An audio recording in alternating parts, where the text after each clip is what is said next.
Hi, I'm Annie of ByAnnie.com and Patterns by Annie. Thank you so much for joining us for week number 20 of Season 2 of Live with Annie.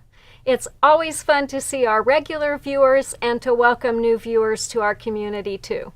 So we really thank you all for making the time to be with us today.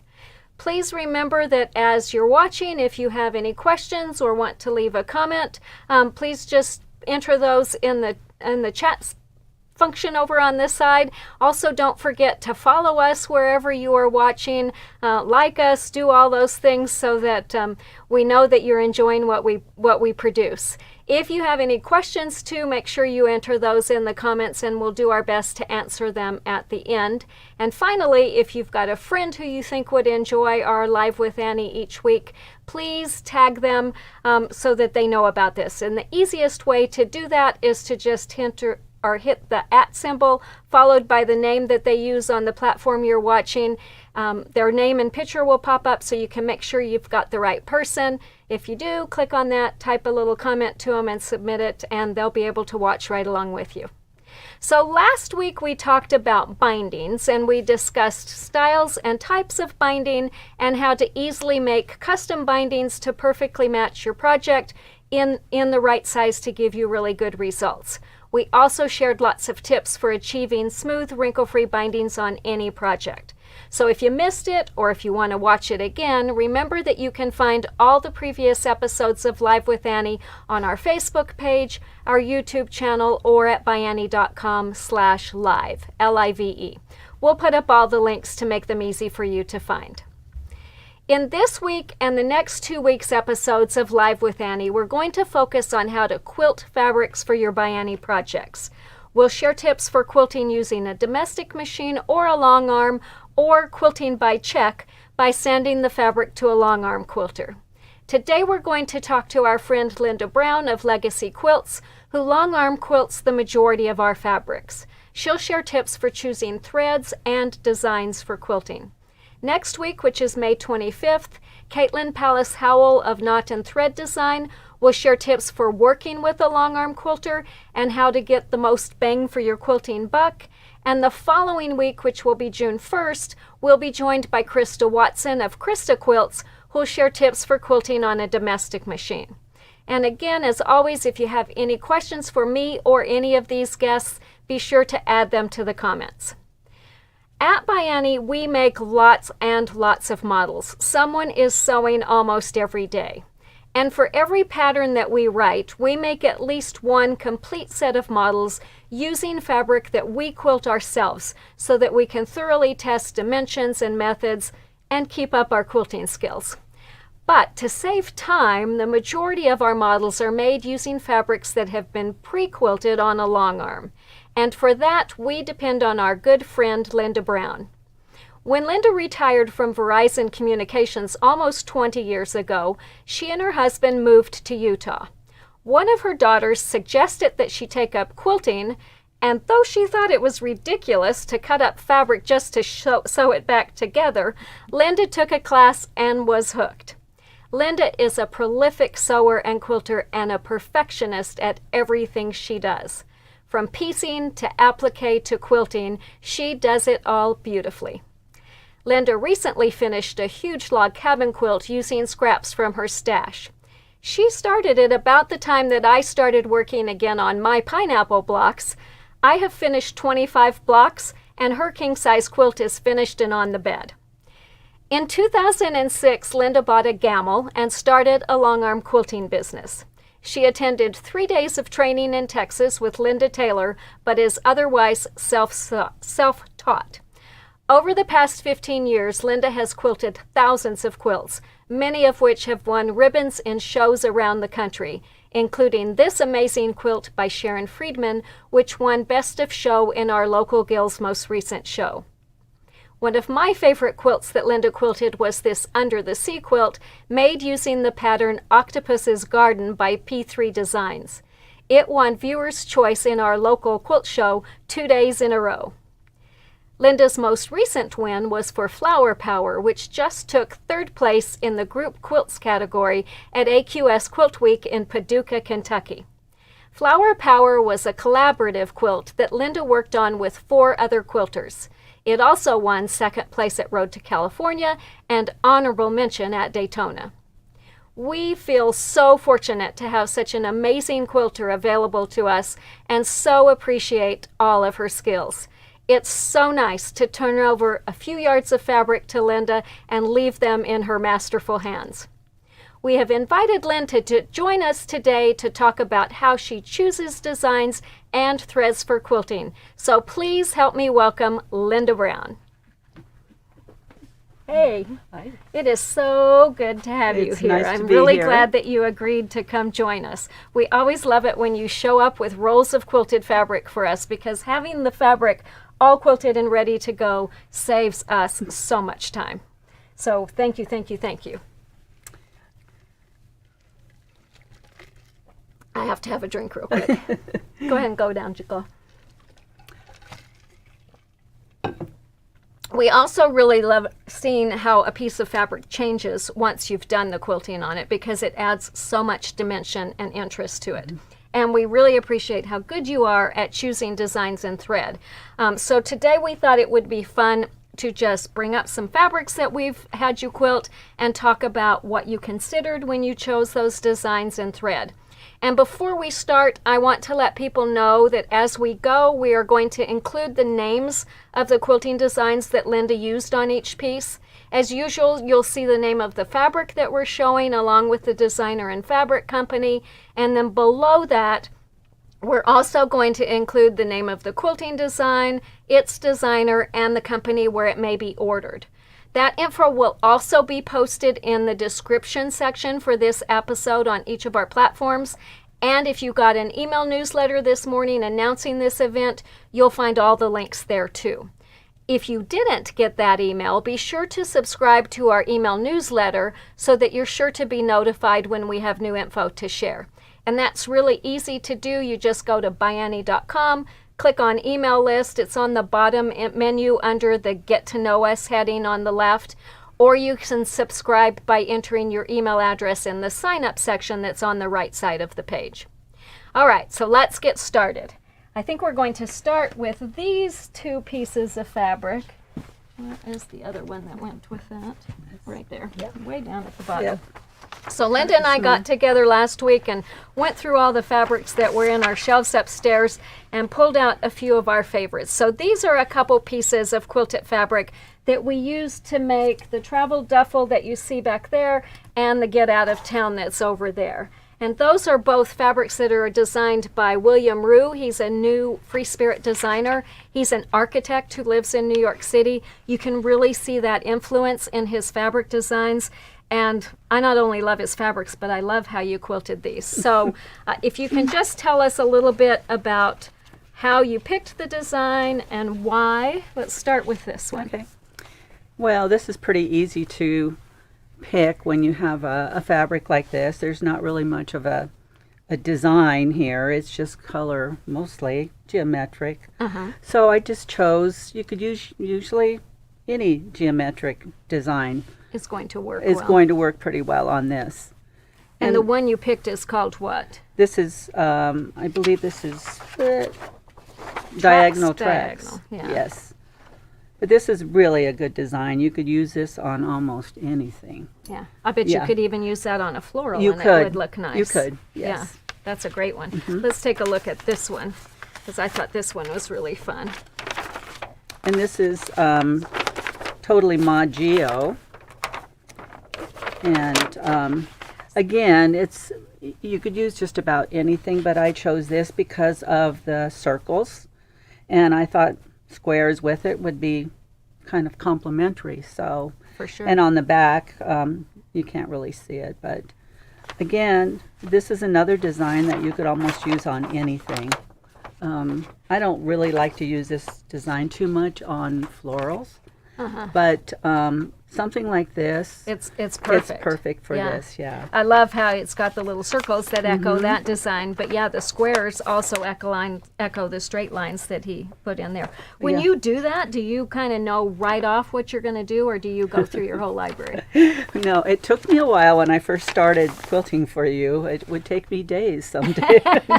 Not days, but a long Hours, time probably. to Yeah. try to figure out what I'm going to do with it. But now I could look at fabric now and pretty much say, okay, I'm going to do this, Yeah. or I'm going to put this design on this.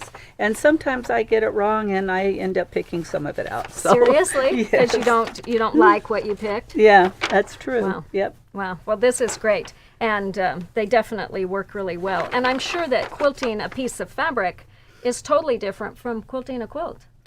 It is. Well, your fabrics, I size them a little bit smaller only because I know it's going to be on a bag. So on a quilt, a lot of the designers, they design them a certain size, and usually it's for a quilt. So, yeah, you have to adjust it a little bit, and I think we're going to I talk think we're about going to that talk about that a later. little more Yes. later. Awesome. All right. So my question for you on that is, do you do these free motion, or are these digital designs that you use? These are all digital designs. You could free motion, I guess, but if you have a long arm computerized machine, why would you? Why would when you have Yeah, for thousands sure. of available patterns at your disposal? All right. Yeah. And you quilt on a gammo, right? Yes, a camel Statler. Yes. And are these designs specific to that particular machine, or can you use them on any machine? You can download them on any machine, depending on your particular machine. There are different formats associated with the different machines. So you would have to download your format. Mine is QLI, and I'm not sure what the others are. What the others but, are. yeah. Okay. All right. And how do you get them from the computer to your machine? So when I download, I usually, you're on the website, and I have a little flash drive. This is kind of funny looking, but I download it. I stick this into my computer at home, the desktop. And you just drag the design Or you could onto do it, I guess, on a laptop too. Okay. And just drag it over. And then I take this and I put this in my Statler. Okay. And I usually it will come in zip drives, so it has all formats for all machines. A lot of the designers do that. Some of them don't. Some of them only have your particular format. You have to tell them which one you want. Oh, okay. So and So then it's awesome if they do give you all the designs in Yes. case you ever buy a different machine or something. well, what's huh? nice about having all the formats? Yeah, if you buy another machine, then you have that format, or a PDF. You want a picture like these. Yes, yeah. So it's kind of nice to have all formats and have the PDF.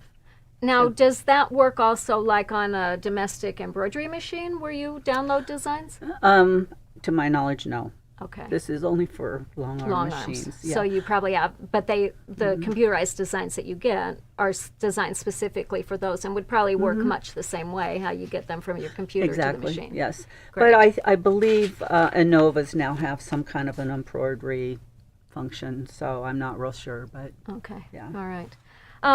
One thing that I was going to mention next, and we wanted to grab some of these, I think. So when we give you fabric, a lot of times we need every inch of it. And I noticed, for instance, on these, where's the one that we did this one with? Same one, same way. These have all This one this doesn't. blank space at the top.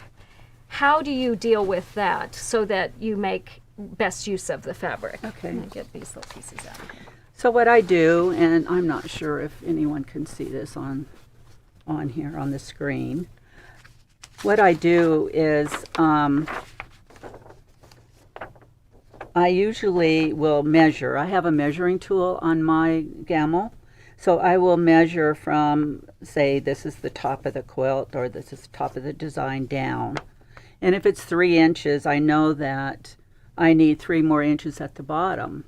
Because what I do, I add that to the total length of what I'm going to quilt. And I cut this in half. So I move the whole patterns up until it's cut like this. Ah, okay. Yeah. So I have I don't have any waist then. Okay. It quilts I'm all the guessing way that's to the top. side. We probably cut off, well, No, here. yeah. Yeah, so you can see a little bit right here. No, this is it, right here. That's it right there? That's it right here. Okay. So I've So cut you don't have anything wasted nothing wasted, and usually, and at the bottom, if I run out, like I didn't measure quite right, if you have the cutoff tool, it doesn't matter because you just end it. Ah. And when you're done and it when you're just done. stops on that last well, you row or whatever. tell the machine to cut it off. Yeah. All right. So you don't have any waste that way. And the same with the sides too. There is a design, and I don't think we have it right here. Maybe we do. And I was looking at this morning. I almost used it. This is another one that, this is called Levine. And this is another one, but this cuts way in on the sides. Uh-huh. So you would have to really have one more extra design on the width to cut that off too, as well as the top. Yeah, and your machine can't just quilt out here in air. It has to have something to be quilting on, right? Right, exactly. So you just actually take your machine and say, I want to start here. And cut it, yeah. Ah, all right. Yep. I can see there's a whole lot I to guess learn this is about the this same that one. I don't know. This is the same one. Same You can way. see how it comes in. The top is not so bad, but the bottom is. Uh-huh.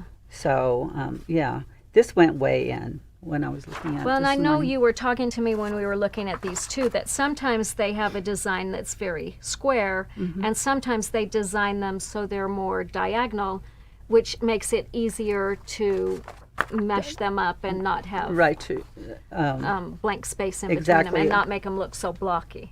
yes. And I do that a lot with all of my designs, depending on how the designer designed it.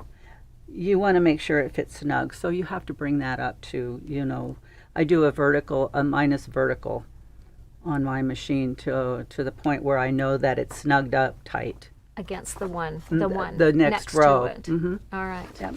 All right. So you said you can vary the placement of them. Can you also vary the design? I think we talked a little bit about that already earlier.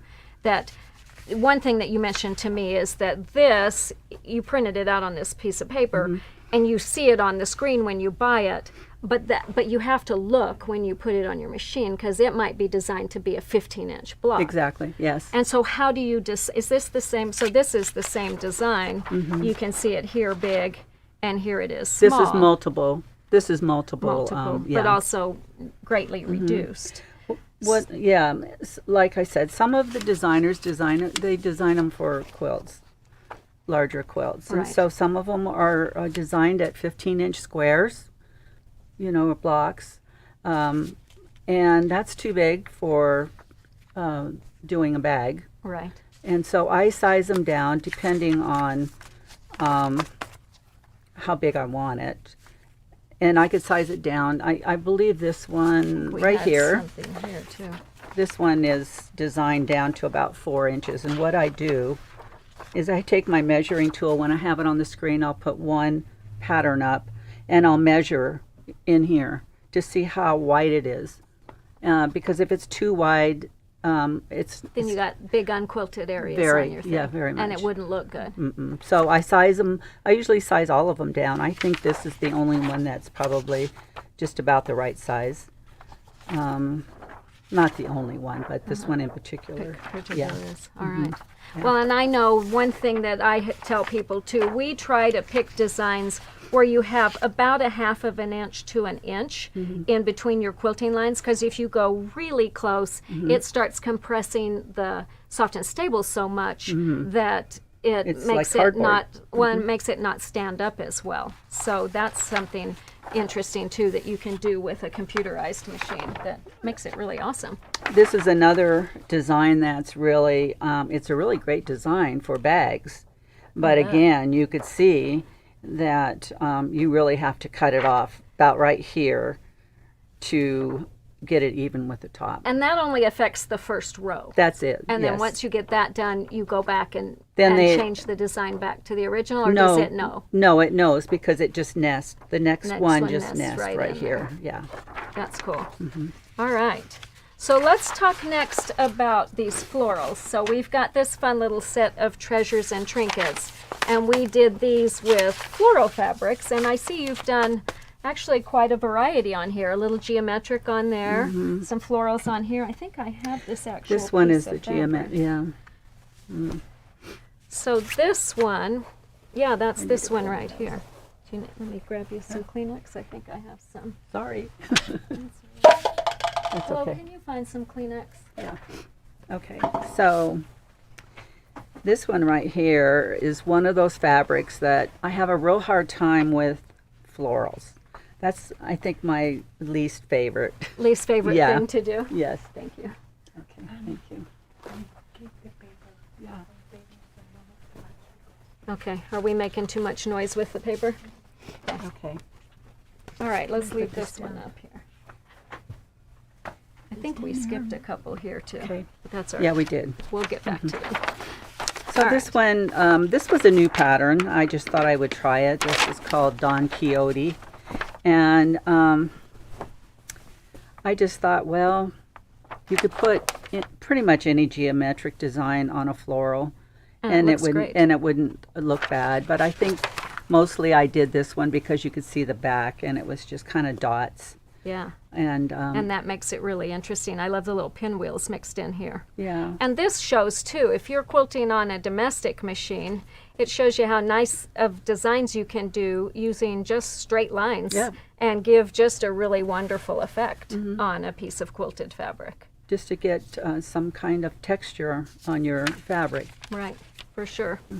And then we've got, what's the next piece of fabric we were going to talk about? Deb Swirls, which is that what we did on here? Yes. All right. This was damask. I don't know that we had a Deb Swirls. I don't think we found one. Okay, well, we Yeah, can just we show could the just talk. design. Yeah, because So that I can see would be a really awesome design for, well, it looks really similar to that, doesn't yeah, it? it does. That's why I was kind of wondering, what is this? Yeah. So again, on florals, I have the hardest time. But what I try to do is find something that's swirly, like Dead Swirls is good, or a damask. And this is what is on this particular piece right here. And it just kind of breaks it up, gives you some kind of texture, but it not really flowers. Because I think flowers, it could be too much. Too much, Yeah. And you kind of lose it. I know that's one thing that we noticed as we went through and looking at design. Some of them where you pick a really fancy design, if you've got a really busy fabric like this, It just, you lose it. yeah, You don't even notice lose it. And And- especially on something like this where you've got a really busy back too, you can go with a little more simple design. And there's a lot of floral patterns out there that are so busy, and I try to stay simple. Simple, I think, is a little bit better than something just too many lines and too many much of things everything. going on. Yeah. All right. All right, as we were going through fabrics to show today, I was pulling models and things, and I noticed that we had our mapping models sitting in the corner, and those really show the quilting well. So that's what I want to talk about next. And I'm just going to grab each of these. We'll put them all on the table at once. So mapping models are something that we make for the fabric companies that we work with. We make them completely out of solid fabrics. We don't even pay too much attention to the colors because they take these, we take photos of them and send them to them, and then they map their fabrics onto them. So it works really great for us because it gets our patterns in their new fabrics, and we don't have to actually sew the models. So I would probably never make a plain solid white or gray bag, but I love how they show off the quilting design and really highlight that. So we thought we'd show you these and talk about these designs that we used. So let's do those two first. Don't talk, okay? Don't move. All right. So kaleidoscope, is that the one you've got That's there? this one. All right. And these are fun designs to do on stuff like this because you could use anything. And Yeah. so this is when I kind of like to try new patterns. Yeah, it's great.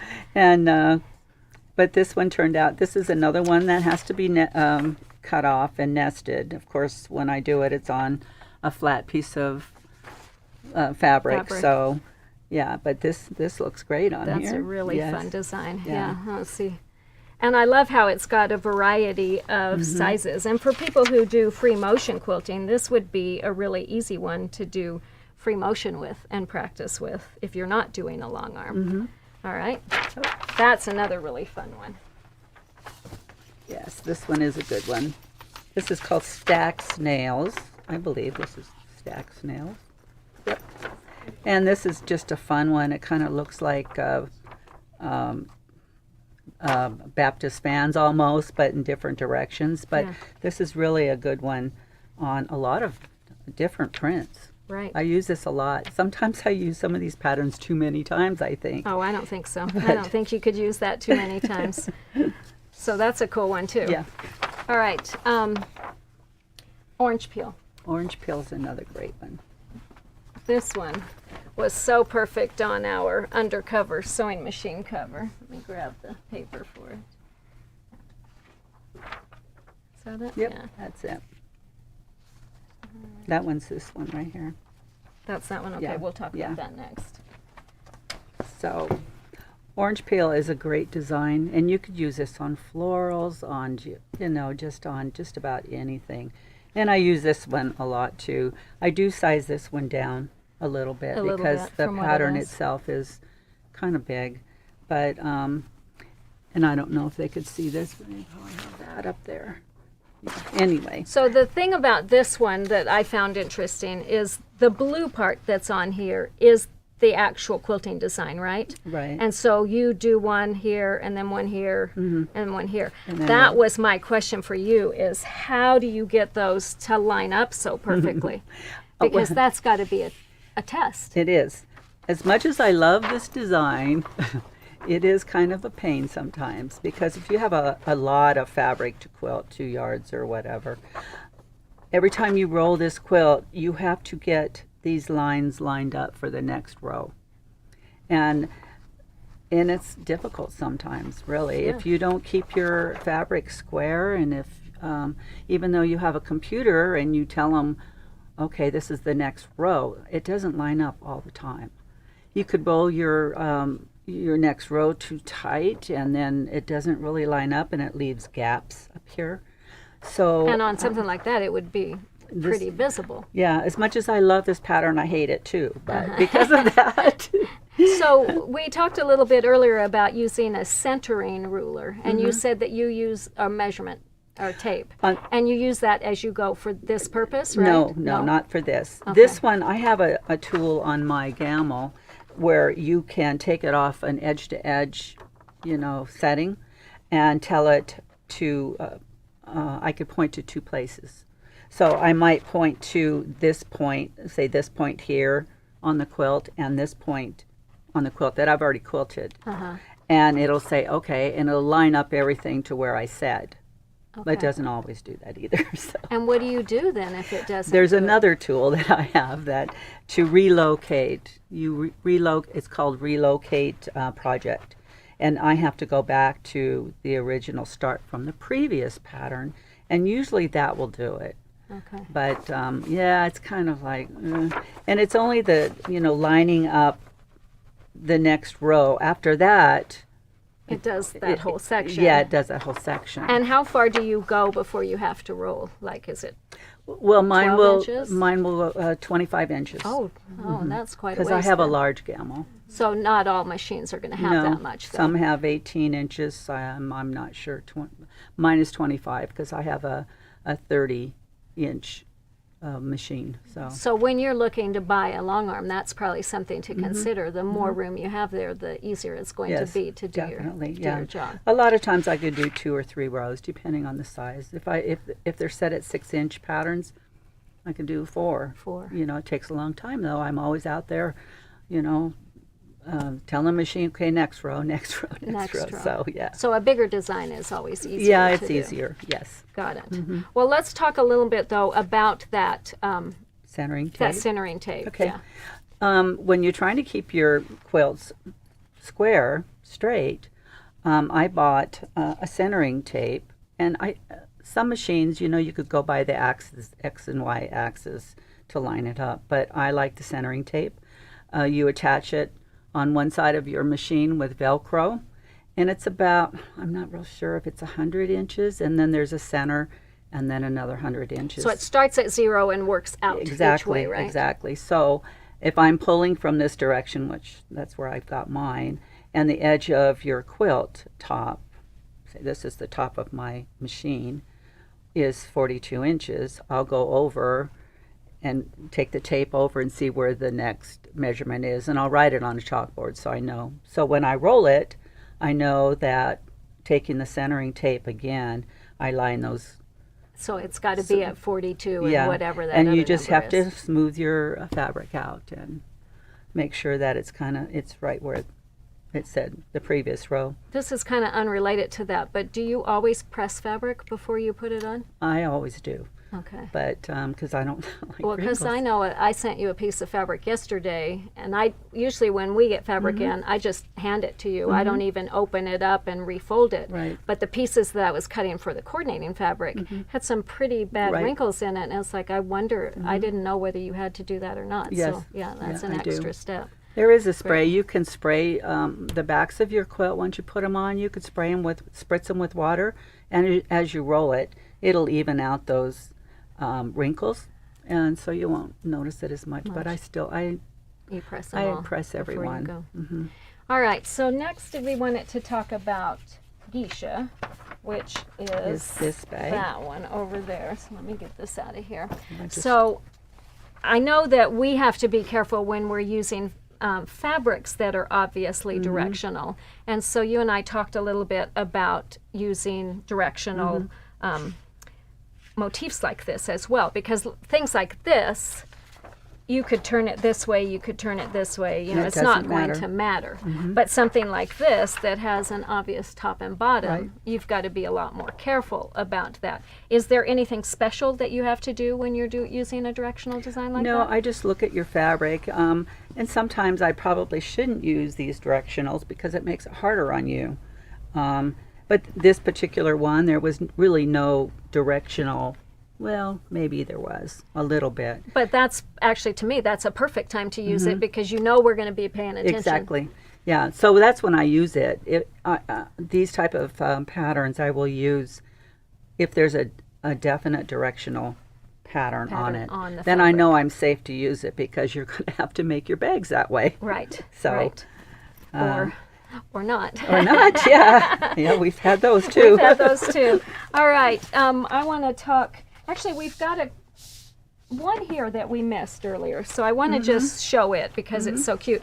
And so when we were talking originally about the William Rue fabrics and how she did circles on geometrics and geometrics on circular ones, this was a really good example of one where we have a very set directional design on the fabric, but then the design that you picked to quilt it with is really circular, which I thought was really Yes. fun. So a lot of times I'll use a circular or swirls on something that is square because it just seems to break it up a little bit and it's not so square. Yeah, You know, gives it a little more contrast, which gives it a lot more interest, and probably makes it. I'm thinking from my perspective, cutting pieces out. If it was really square, I'd have to be much more careful to get things lined up. Exactly. Having these circles in here kind of break up this, and I'm not worrying so much about cutting right exactly on the lines. Exactly. So a lot of the geometric designs would work on this. The one that we talked about earlier, the Totally Mod Geo, that is squares and circles, and you could use that on here because the squares are pretty small. Yeah, that would be So, a good yeah. one. Do we? Guess you can kind of see it on the back too. Well, there it is on another geometric, but yeah, I really love that one. We always have great fun looking at the designs. We always have to sit and ooh and ah over each one as Linda brings us pieces in. Unless we're really busy, and then we do it when we cut things out. So this would be a fun one. Yeah, that's another one. This one is getting a little bit busy for me, though. So I don't use this one very often. I think we have, though. I have so many designs that some of them I've never used in 16 years, and some of them I experiment and kind of tell Annie, well, this is a new one. It didn't work out, or it did work out. Yeah. One thing that I don't think we've mentioned is that a lot of these designs, you can go to the websites, and we've tried to include those. I don't know if Jake's been able to keep up with us because we haven't really read the names like we were supposed to. Oh. But in the links that we're posting with it and in the email that we sent, we included the links to all these, so you can go find them. Mm-hmm. But prices on these vary, and pretty normal when I was looking at it was $15 for a design. Mm-hmm. But Linda said that a lot of these places have clubs that you can join, and I wonder if you'll tell us a little bit about how that works. Yeah, I bought a lot of my designs from Wasatch Quilting, and her club, she has 2 clubs. She has the Masters Club, and I don't recall the other one. The Masters Club is $25, I believe, a month, and it includes 40 to 50 patterns. Wow. Every month. And that includes 2 to 3 edge-to-edge or pantographs also. Also, there's designers that, I believe it's My Creative Stitches, and she'll offer a $5 edge-to-edge pattern every month. And she usually posts it, if you're on her email list, she'll post it so you know to go there. But she has some pretty good deals too. So there's a lot of them. I believe TK Quilting has also another club. I'm not familiar with hers, but because I bought most of mine from Wasatch because it was such a great deal. 50 patterns a month, and I've got so many I'll probably never use them. And you had mentioned pantographs and edge-to-edge, so that was something that I wasn't totally aware of. But some designs are designed as quilt block designs. So if you were quilting somebody's quilt, motifs, okay, so it would do just that design. Right. And others are designed to go all the way. Edge to edge. And so edge to edge and pantograph are the same. And all over design, those are all one word for the same thing. Right, exactly. Different words for the same thing. Right. All right. Let's talk about this one now. This is a little nap mat that we made using Minky fabric, and we used Minky on both sides of the mat. I'm going to turn it this way so we're not doing it. But Linda picked a little design that had dinosaurs on it to do for this one, and you can see it really well on the side that doesn't have quite as much busyness.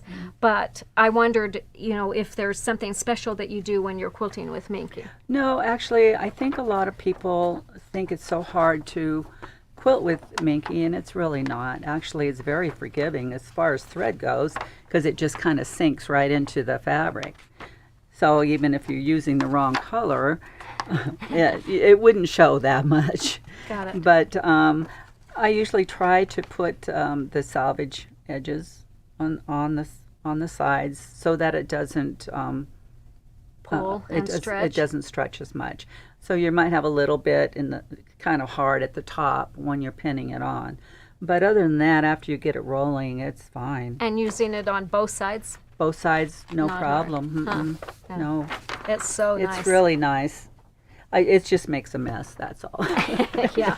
Well, one thing that I learned, and this is not really related to quilting, but when Teresa Coates from Shannon Fabrics was our guest on Live with Annie, and she was talking about cutting Cuddle, is after she gets the pieces cut, she throws them in the dryer for 10 minutes. Oh. And that takes care of it. It does. It's just gone. So you have to vacuum as you're cutting, but if you do that before you start quilting, it's all out of there. Yeah, you still have to vacuum because after you cut, it still goes everywhere. For sure. Yeah.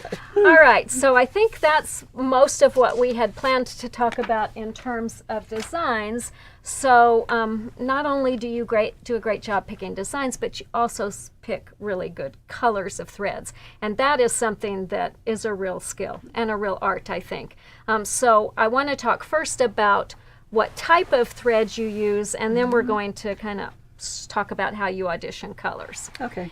So So I usually, when I'm doing Annie's bags, I like Omni on the top. And I usually used, almost always, So Fine on the bottom. And the reason I do that is because, first of all, Omni, it's a little bit heavier weight than the So Fine, and it has a little bit of a sheen. You could see that. Sometimes I do use both So Fine on top and bottom, depending on if I can't get the right color. But other than that, the majority of everything I quilt for her is Omni and So Fine on the bottom. do you have that color card for Omni over there? Yeah, I did.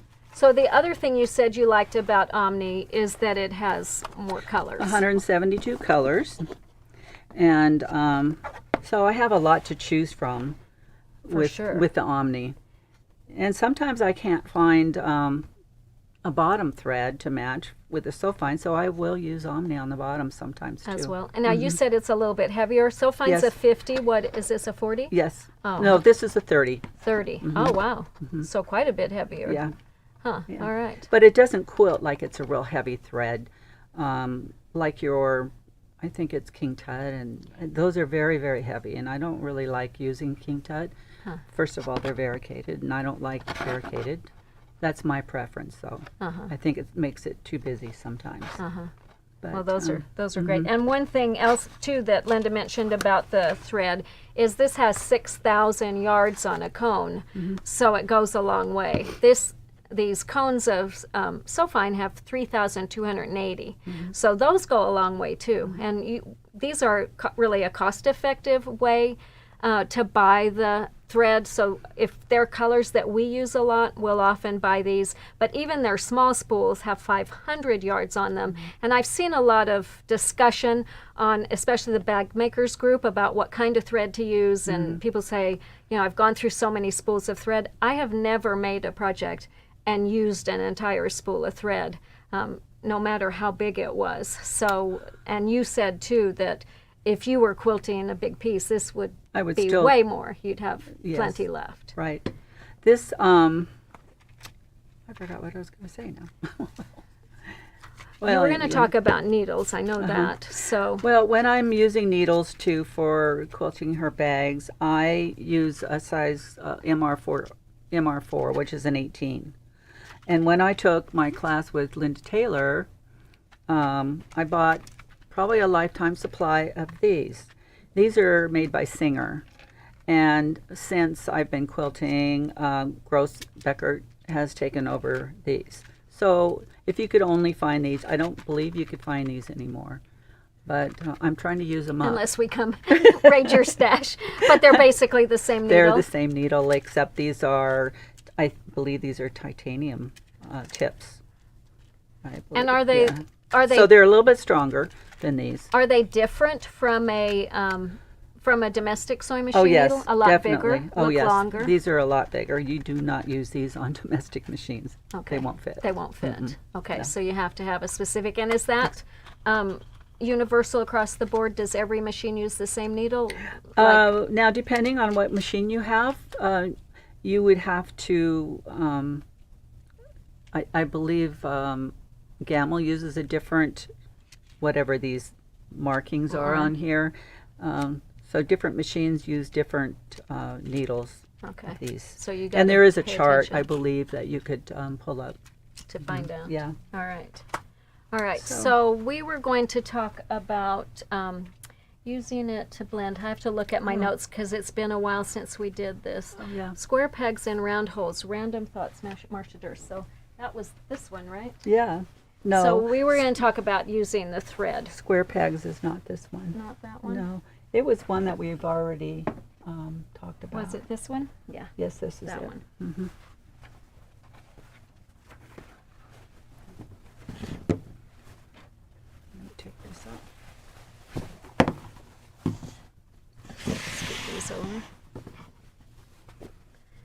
might be good just to use it like this. So on this one, I used, I believe this is called oregano, this color. It's kind of a greenish gold color. Uh-huh. And see, my first inclination on that would probably be to Blue. grab a blue. see, I would not use a blue because the blue would show too many lines in these lights, and I would prefer to have it lighter. So Then- you oftentimes choose from the background color? Is that what you would call that? Or just the lightest color? Is that what you do? Well, I lay the threads on there. I just kind of Do we have any colors in here that look... see. I would never think of blue on this, first of all, because I don't like dark colors on light. It bothers me. So Yeah. I remember you saying it looks kind of like scratchy. yeah, lines. all you see is lines, and you don't. It doesn't make a pattern. You don't get the Yeah, texture of that. Right. And I think I probably went with that color because of the back. So it depends on what I'm using on the back, and I don't use the same colors on the back as I do the front. I match the thread to the Yeah, fabric. this is a good example of that. So this is a piece that we did using one of Kate's fabrics to quilt this big travel duffel that's down Yeah. here somewhere. But This was a tough one for me. yeah, This was a tough one for me because this is, most people would think, oh, I'll just use black. Well, if you use black, and I guess we have some black here, it would show up too much on these beautiful bright colors. And I think it takes away from, from the well, you design. couldn't see with the so fine, but if I was using Omni, you could see it just kind of, Can you see that, Jake? probably not. Not really, yeah. So I used a lighter color, and this bothers me a little bit because I don't like to see a lot of thread when I'm quilting. But 'cause- what color could you have picked that would have been any different? None. To me, that's a really good choice No, because it I- gets in here and you don't notice it. And I went with this kind of a peachy color because there was mostly peach on here. And the back was peach. So that made it easy for me on this one. Yeah, because I know we've given you some. In fact, we've got one Yes. here that I think we can bring up next that has a real marked difference between the top and the bottom. And that's got to be a big challenge when you try to figure out how to do that. I know a lot of bag makers like to use a dark fabric for the outside, and they want their lining to be really light so that they can see what's in there. So what do you do in a situation like that? Well, this one I try to, instead of going with the darker, I try to go with the lighter, as light as I can, because I'm going to use a light color on the back. And I believe I used like an off-white on the back. Yeah, it looks So, like yeah. it. Yeah. So I used a gray on this, a lighter gray. And it works out. So anytime you have something that's dark, not this one so much, but something dark, I try to go with a lighter shade of whatever's on the front so that I don't have such a hard time on the back, because I will always, most of the time, match the thread to the fabric. Okay. And you have to be really, really careful to Yes. make sure that your tension is Tension. adjusted just right, because Exactly. otherwise this one's going to be pulling down or this one's going to be pulling up, and Right. you're going to see little white pokes through here. Yep, and that's happened a little bit. Not, And sometimes I rip them out. I know. And you wanted to talk about checking tension. So when I do, on every piece that I do, no matter if it's my personal quilts or something I'm doing for you or anybody, I use my toa gauge on every roll, on every time I have to start a new row. Every row, really. Wow. And sometimes in between. If I see something's not stitching perfect, halfway through I'll stop the machine and I'll take the bobbin out and I'll check the tension on it. Because it changes as you're stitching. Sometimes, yeah, it depends on your bobbin winder. And if your bobbin winder does not Wind wind evenly. it evenly, then you might have kind of varying tension there. Huh. So this one is an old one. I think this may be the first toa. Toa gauge that they came out with. So you put your bobbin in right there. Oh, I should have brought I should have brought that, yeah. You put your bobbin case with your bobbin in Oh, here. the whole case in there. Uh-huh. Darn it, Okay. I wish I would have brought that. And once it's in there, you click it in here and wind it around here and up there. And this will move the gauge. Okay. And you pull it. And I like to keep my tension about 15. On this marker it's showing 10, 20, 30, 40. On the new ones I believe it's 100, 200, 300, 150, whatever. But every machine is different, so just because mine is at 15 and it likes it, my machine likes that. But It somebody doesn't- else's machine might like 20 Right. or something. Exactly. So whatever you get a really good tension, and then just go with it. And I never change it. I always use the same, no matter what thread I'm putting in the bobbin, I always use it at about 15. And I adjust my upper tension if I have to. Okay. And does it work just like a sewing machine? You just turn a dial? There's an intermittent knob, and you just turn the knob. Now the sewing machines, domestic, you don't mess with the bobbins. This one you can. So say if my bobbin was like at 20, I like it at 15, then I would loosen it somewhat. and keep it at that. Pull it, make sure it stays steady, and then I would just adjust my upper. But like I say, I still check it. Like halfway through, every row I check it. Wow. Every wind I check it. So. Wow.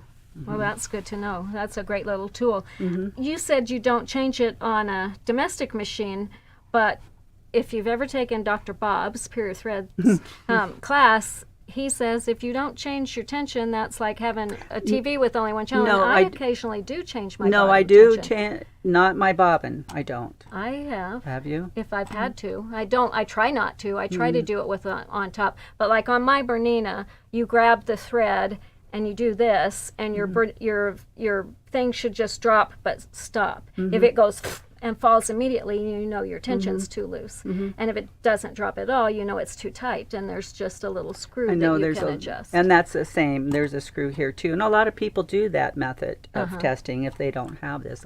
I just think this is. So much easier. So much easier, Yeah, I wonder yeah. if they make those for domestic machines. Do I'm you just know? wondering if you could use one in there. I have never thought about Thought doing about that. it. Maybe Yeah. you'll have to try it and see what it Yeah. does. All right, so I think we made it through. The one thing that I don't think we covered real well is that Linda said when she does go to audition threads, you want to take not just a little bit, but you want to take a lot of thread out and lay it on your piece of fabric and look to see how it looks. Take all the different colors that you're considering and lay them on there so that you can see, you know, what they look like to make your decision, and then go from there. Do you ever stitch just a little sample before you go? I never do. It's got to be really hard on a long arm to do that. But as you're loading it and you're doing the stitching to lock it on, A lot of times when I'm loading, in fact, I did it this morning. I had a particular thread color on, and I thought it was going to be perfect. And while I'm basting it on, by the time I got down to the sides, I thought, oh, I don't like this thread already. So I changed it, and I was glad I did. But I have started with a thread thinking it's going to be perfect, or a design is going to be perfect, and I've stitched a whole row thinking I'll like it on the next row. And then I end up taking it out. So and that's a lot of stitches to take that's out. a lot of stitches. And so your first instinct, if there's a certain color that you think is going to be perfect, usually 99% of the time your first choice is the best choice. Yeah. Same with design. Yeah. So Yeah, so don't waste all that time second guessing yourself. No. Just go with it. No. Yeah, I think that's the case in a lot of things in life. All right, well, let's move on to a few questions. I know I had a question that I put in here already because we got an email yesterday or the day before from Mindy, who said that she buys Soft and Stable on the roll, and she tries to do like we say and always quilt a 2-yard piece of fabric on her long arm. But her question was, how do you maximize the Soft and Stable, which is 58 to 60 inches wide, when your fabric's only 40 to 44 inches. And I know, Linda, you do something different from Kate, who's going to talk next week. So tell us how you do that. Okay. So I get large rolls of soft and stable We're assuming from Annie. this is 60 inches wide, and this is a big roll of soft and stable. So in order to avoid waste, because I hate waste and I hate little pieces of soft and stable, so what I will do is I measure from here to here, 48 inches. If it's 44, most of the fabric is 42, 44. So I cut it 48 inches. So 4 inches is enough It gives you 2 inches to on clamp each on, side. yes. Okay. If your fabric is 60 smaller, inches or whatever. well, yeah, you cut it whatever then. But 48 is what I cut it. So your piece would be 48 by 60. And then because I cut so many pieces of soft and stable, and a lot of her pieces are 72 inches, I'll cut another piece and a 48 by 60, and I'll cut that, subcut that into 15-inch pieces, 48 by 15. 48 plus 15 is 63, so that gives you, Well, is that right? Well, I get 4 pieces out of it. And okay. sometimes it's not quite 15 on the last piece, but sometimes I only need 10 inches or whatever. Because it's a smaller piece. So then I'll take one of the 15-inch pieces and I will use the batting tape. Heat press batting tape. Heat press batting tape. So say this is my 48-inch here by 60. I'll add the 15-inch by 48 here. I was adding the wrong thing. You're adding 60 plus 15, so 75. So that'll give you 75 inches. Got it. And your fabric, if you have 2 yards, is 72. So you've got enough. Yeah. So, I and know you- when we get stuff from you, there's very little to trim Yeah. on any of the sides. So that avoids cutting it this way. If you cut it this way, then you're wasting a whole 72 inches of this right here. 44 minus 60 is whatever that is. Yeah, and it's just, 16 inches. Yeah. All right, next question was, how do you load the back? Are leaders added to the top and bottom when only 2 yards of quilted? And do you add leaders on the top, bottom, and sides? So I have seen people who say that their shop suggests that they sew pieces on the side so that they can clamp to that, I think. no. But you don't do that, right? no, I don't. Actually, I used to trim off the salvage edges so I'd have a little bit, that I'm not, but I don't do that anymore. It seems to be okay if you So when you're loading, do you put the lining on first? I do. I put the back on first. So that's I back load with that- the wrong side up, right? Right. And then I put the soft and stable on, and I baste it at the top. Okay. I do a locking baste, so I know it's straight. Okay. So then I would load the top, on top of that, and I line up my top with my basting stitch right here. So the top edge of it. Is straight. Yeah. Okay. Well, this is. You I can use have it this. going the other yeah, way, but Yeah. And then I go ahead and I stitch down the sides, baste down the sides, and so you just make sure it's nice and smooth Right. and just go down each side. Now I float my tops. I don't pin my tops. I used to, and it just seems like you could keep them straighter if you just float the tops. And I have clamps for my bar that will hold it tight, Got it. so you don't have to pin the top.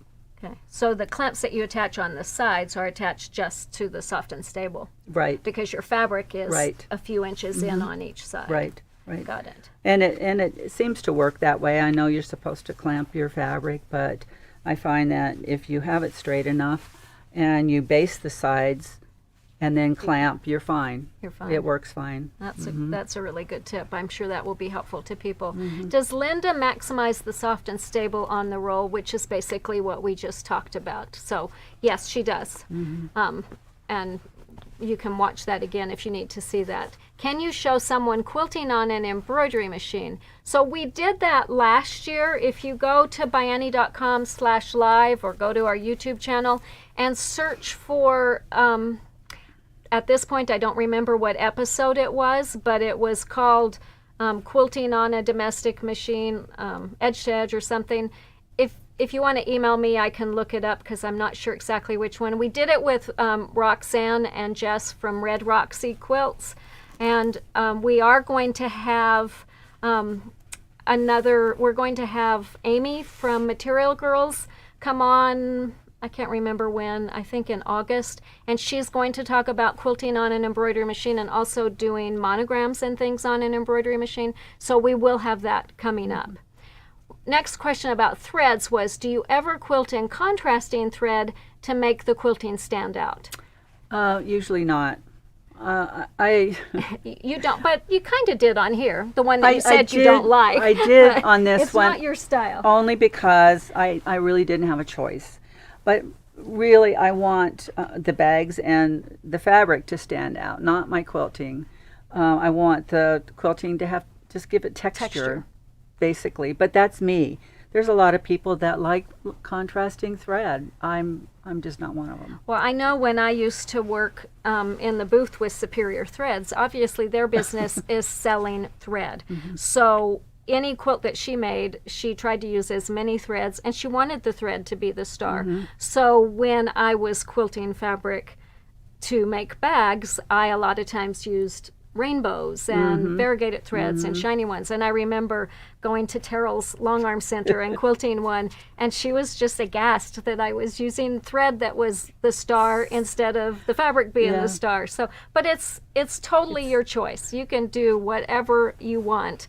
It's your bag, it's your fabric, it's your quilting. If you like the quilting to stand out, I mean, if you were doing a solid color bag and picked a totally different color thread, I think that could be phenomenal. So it's up to you. It's just me. I just, and I've quilted a lot of quilts for Heather, and she was always the one to pick out the thread, and I would cringe, but but they always were beautiful. It turned out okay, and that's what she liked, and that's what they did was showcase their thread. Yep. All right. Next question was, do you use pre-wound bobbins? I have used them. I find that they're not reliable, I don't think, as winding your own. I just think they lose a lot of the tension and stuff. You have to keep checking them more and more. I know Glide, I have used Glide, but Glide is a lot better. They have the little magnets in there that kind of keep it more even. Magnets in the bobbin? No, it's in the bottom of the case or something to make them even. Huh. And so I'll use those once in a while, but only if I'm doing my own quilts now, because they have a kind of a glossy.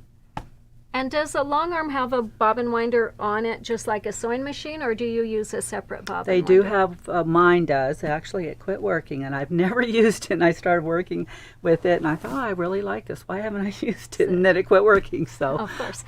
But yes, they do. Mine does. All right. Camels, I don't know about the others. All right. Next question was, how much thread can I expect to use while making the ultimate travel bag? I have no way how you would measure how much thread you use, but like I said earlier, I use So Fine for pretty much everything that we do. These are 550 yard spools. I have never, ever run out of a new spool of thread on a bag. I'm guessing maybe 300 yards is what we use, but truthfully, I have no idea. But these are awesome because they have so much thread on them and they last for a really long time. What are Linda's thoughts on Glide thread for use on the Longarm? I've used Glide thread, and I like Glide thread. I have quite a bit of it. I don't use it on Annie's bags. I think I've used it on a couple of her bags only because I couldn't find the right color. So I used it. It's real shiny, It's right? very shiny, and I don't know how well it holds up. Is it polyester It's rayon. Rayon, yeah.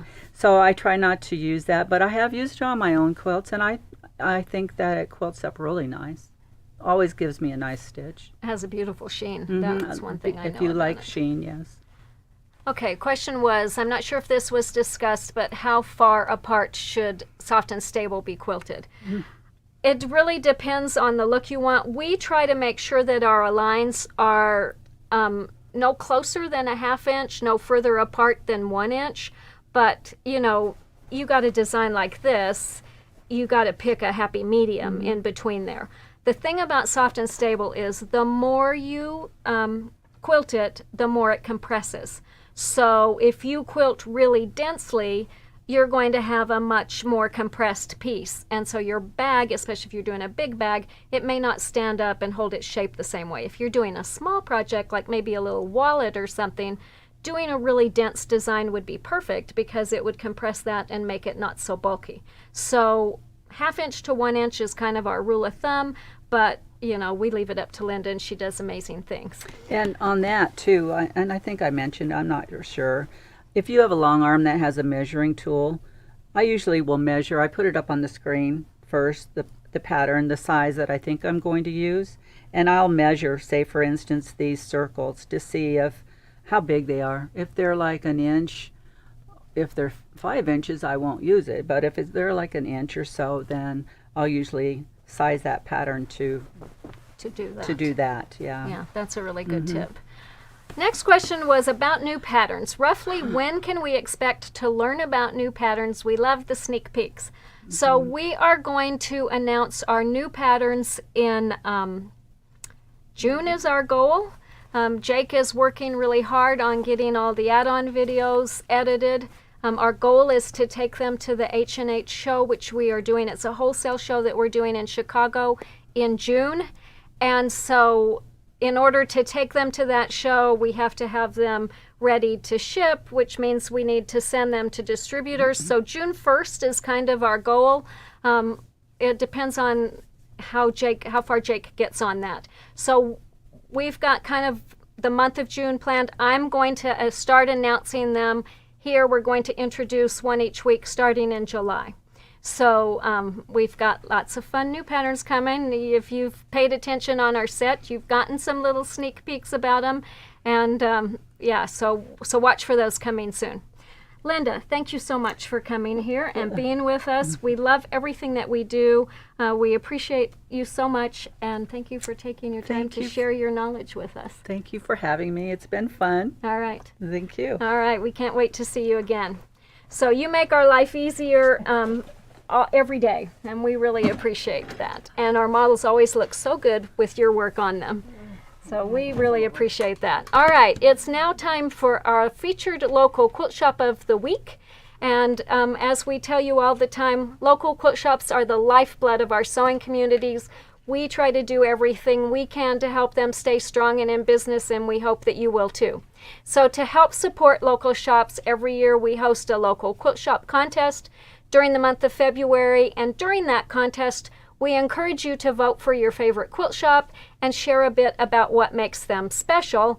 And to continue that fun and support throughout the year, each week we highlight a store and we share some of the comments that you made as voters during Live with Annie. So this week we are traveling down south to visit the Sewing House, who is in Collierville, Tennessee. And as of this month, a brand new location in Tupelo, Mississippi. So the owner, Jennifer Reith, says that the Sewing House is more than a sewing shop, it's a family tradition. Jennifer grew up in a quilt shop, learning to smock and sew from her grandmother, who was the proprietor of the Beehive in southern Alabama. And today Jennifer is often joined by her daughter Morgan, son-in-law Paxton, youngest daughter Ellie, or son Joshua, so the tradition continues. Though carrying on her grandmother's legacy was never really a plan that she had for herself, Jennifer says she knows how very proud her grandmother would be to see her now, and how in awe she would be at all the quilting notions, fabrics, and machines. The Sewing House is a Bernina dealer, and they work hard to bring you unique and beautiful fabric collections as well as the best classes. They also service all makes and models of traditional sewing machines, and they say, if you sew on it, we service it.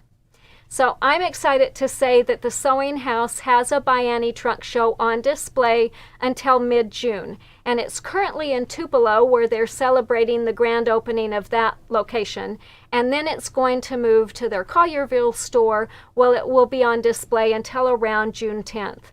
So mark your calendars to visit both of those stores and be sure to tell them that Annie sent you. We also want to remind you about some statewide shop hops that are taking place through the end of May. These hops are organized by Shop Hop Incorporated, and they're designed to make the art of quilting fun and inspiring. So they offer a special magazine that has maps and free patterns. They also do giveaways, prizes, exclusive fabric collections, and a lot more. So the All Minnesota Shop Hop has about 60 shops participating, and Kansas and Nebraska have joined forces to put together a two-state hop with almost 80 shops participating.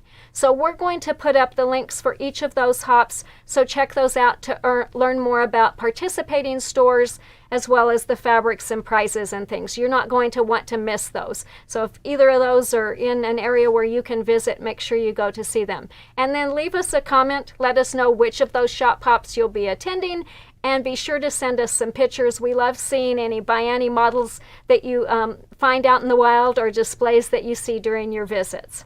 So thank you again to everyone who joined us today. Special thanks to Linda for being our special guest. We are going to be back next Wednesday at 2 p.m. Mountain Time with a really fun episode of Live with Annie. My dear friend Kate of Knot and Thread Design is going to share tips for working with the long arm quilter and getting the most bang for your quilting buck. And then again, don't forget the following week, Krista Watson of Krista Quilts will be us to share tips for quilting with soft and stable on a domestic machine. Like Linda, both of those ladies are a wealth of information, so be sure to join us then. And if you have any special questions you want me to ask them, be sure to enter them in the comments or send us an email at info@ByAnnie. And until then, happy stitching.